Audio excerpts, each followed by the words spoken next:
The faith, grace, love connection is righteousness. Well, good morning, everybody. This is Stephen Detweiler, and it is 2/14/24. It is Wednesday. The signs of the cicada cycles converging. And we're looking at the number 13 and it meaning apostasy. Now we're getting deep and seeing how pertinent the sign of the converging cicada cycles are, as apostasy is a big deal in the end time church.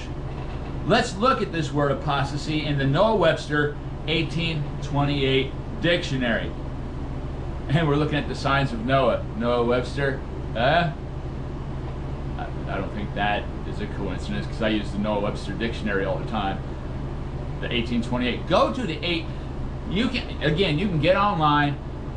You can Google Noah Webster 1828 dictionary. Use that because the man used scripture throughout his dictionary. You can preach the gospel through his dictionary.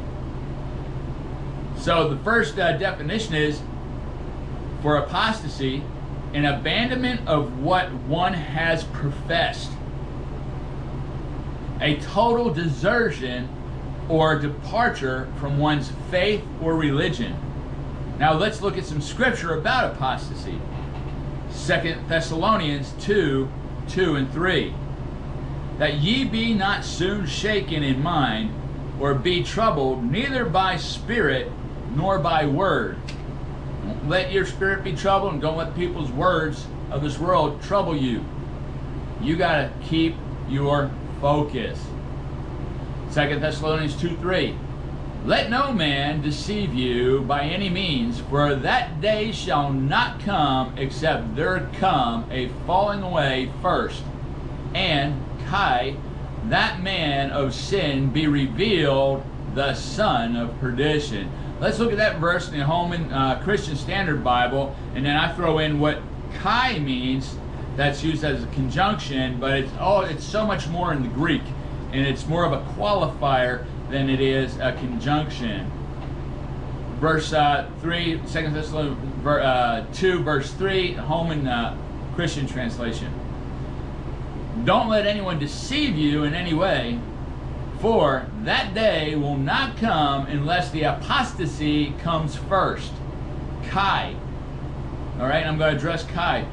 Right here being used as a conjunction, when in Greek it's more of a, like I said, it amplifies, or it makes it exemplatory, or is a qualifier. And this would be my interpretation. Then that man of sin, or indeed that man of sin, or therefore that man of sin. So when the apostasy of the church happens, that's when the son of perdition, that's when the man of sin is disclosed, uncovered, and revealed. Well, if there's X percentage that are here after the rapture, those that are here are going to lose their faith. That many will stand, and it says that many will have their heads cut off, blah, blah, blah, blah, blah, and they'll be persecuted for their faith. But how many more will turn away from their profession of faith? That's all written in the Bible, that's going to happen. Okay? Then that man, or therefore, or moreover, or indeed, that man of sin will be disclosed, uncovered, and revealed. Remember, we are looking at the number 13 and what it is showing us in this convergent cycle with the number 17, and we're going to pick this up tomorrow. I'm getting stuff out of this. I hope you getting some. I hope you is getting some stuff out of this, and it's a pretty cool subject to be going down. And I really believe it's saying, hey, this is just another sign that says this is the time we are in. The signs of the times. So let's keep going. I will see you tomorrow. I love you. God bless you, and I'll see you next time.